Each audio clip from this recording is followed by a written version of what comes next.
Congress Working Committee met in New Delhi to work out its strategy for the forthcoming assembly polls.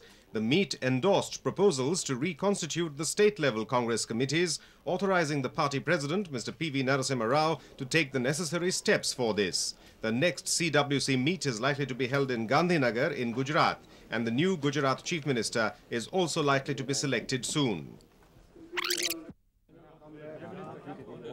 The German Minister for Economics, Mr. Günter Rexrodt, visited the capital along with a high-level business delegation to attend the meeting of the 11th Indo-German Joint Commission.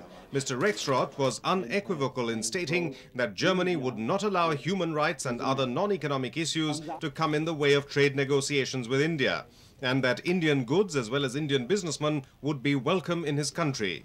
Several key German firms are keen on tie-ups with Indian industry in high-tech areas, and the two countries are also due to sign an investment guarantee agreement to further boost economic ties. Also in the capital last week was France's Foreign Minister Mr. Alain Juppé.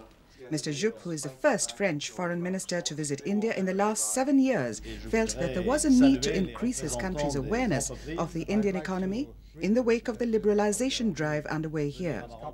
The visiting minister was supportive of India's stand on Kashmir, saying that the issue could only be solved through bilateral negotiations between India and Pakistan. He also welcomed the Indian government's transparency on the issue and its setting up of a National Human Rights Commission.